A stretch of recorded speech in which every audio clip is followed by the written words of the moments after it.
को रुक रहे हैं जहां पर 40 मिनट से हवा में यात्रियों की सांसें अटकी हुई हैं।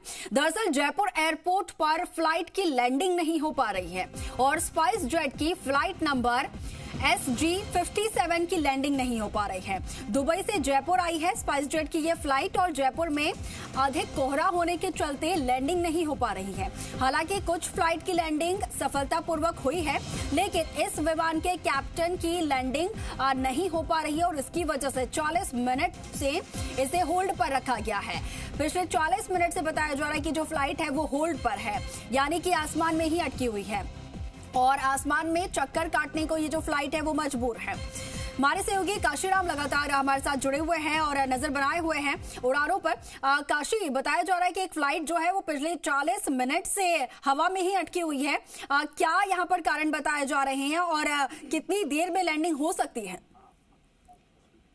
जी देखिए, ये जो फ्लाइट है दुबई से जयपुर आई है और जयपुर एयरपोर्ट पर चूंकि आज कोहरा है और दृश्यता करीब 200 मीटर के आसपास ही है, तो जिन विमानों में इक्विपमेंट सही क्वालिटी के नहीं है या इंस्ट्रूमेंट लैंडिंग सिस्टम नहीं है या फिर उनके जो कैप्टन है वो सही ट्रेंड नहीं है और फ्लाइट को लैंड कराने में सक्षम नहीं है, उनको दिक्कत हो रही है। क्योंकि इस दौरान कई फ्लाइट लैंड भी हो रही है। 200 मीटर दृश्यता जयपुर में ठीक मानी जाती है और उसमें कैट 3 भी जब लैंडिंग सिस्टम यहाँ पर है तो उस दौरान फ्लाइट्स की लैंडिंग आसानी से कराई जा सकती है। लेकिन जिन फ्लाइट्स में इक्विपमेंट नहीं होते हैं या फिर उनके जो कैप्टन है, पायलट है, वो अगर पूरी तरह से ट्रेंड नहीं है तो उस दौरान फ्लाइट को लैंडिंग कराने में दिक्कत होती है और उसी का खामियाजा इस फ्लाइट के जो यात्री हैं उनको भी झेलना पड़ रहा है।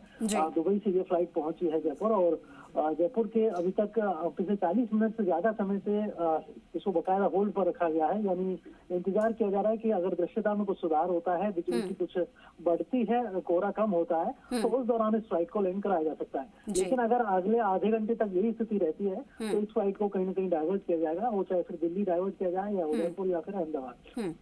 तो आसपास के नजदीकी एयरपोर्ट पर डाइवर्ट किया जा सकता है और फिलहाल जो यात्री हैं उनको परेशानी झेलनी पड़ेगी। काशी, क्या ये एक फ्लाइट ऐसी है या फिर और भी फ्लाइट्स ऐसी हैं जिन्हें लैंडिंग में परेशानी हुई है? और जो 40 मिनट से ये जो फ्लाइट आसमान में अटकी हुई है, तो ऐसे में क्या रूल्स जो है वो क्या कहते हैं? क्योंकि 40 मिनट भी ज्यादा वक्त हो जाता है, ऐसे में होल्ड पर रखा गया है तो कहीं और डाइवर्ट किया जा सकता है, तो वो समय कितना रहता है जब किसी और फ्लाइट को डाइवर्ट किया जाए कहीं और पर? देखिए, इसमें अंकुर कोई नियम नहीं है, लेकिन जब तक पायलट के पास ईंधन है वो होल्ड पर रख सकता है, उसके लिए कोई रेस्ट्रिक्शन नहीं है। जब तक उसके विमान में उपलब्ध पर्याप्त ईंधन है कि वो दूसरे एयरपोर्ट पर अगर दिक्कत हो तो दूसरे एयरपोर्ट पर, नजदीक एयरपोर्ट पर जा सकता है, तब तक अगर उसके पास फ्यूल बचा हुआ है तो वो होल्ड पर रख सकता है। दूसरी तरफ अगर हम बात करें तो कौन कौन सी फ्लाइट अटकी हुई है, अभी तक जो फ्लाइट नजदीकी शहरों से आनी थी, जैसे कि सुबह 8:15 बजे अहमदाबाद से इंडिगो की फ्लाइट आनी थी, छोटा विमान था, उसको लैंड नहीं कराया जा सकता था कोहरे में, तो उसको वहां से अहमदाबाद से उड़ान ही नहीं भरी है उसने। इसी तरह से उदयपुर से एक फ्लाइट आती है 7403, वो भी अभी तक नहीं आ सकी है। अहमदाबाद से एक दूसरी फ्लाइट भी आती है 9:30 बजे 9:25 पर 7261, वो भी अभी तक अहमदाबाद से उड़ान उसने नहीं भरी है। बाकी जो बड़े विमान हैं एयरबस 320 श्रेणी के, जिनके की पायलट अच्छे ट्रेंड है और जिनमें की इक्विपमेंट लगे हुए इंडिगो की फ्लाइट के खासतौर पर, वो फ्लाइट आसानी से लैंड हो रही है और टेक ऑफ हो रही है, उनमें ऐसी कोई दिक्कत नहीं हो रही। जी ठीक है काशी, आप नजर बना के रखिएगा, अपडेट कुछ होता है तो हम आपसे जानकारी लेंगे। फिलहाल के लिए आपका बहुत शुक्रिया तमाम जानकारी के लिए।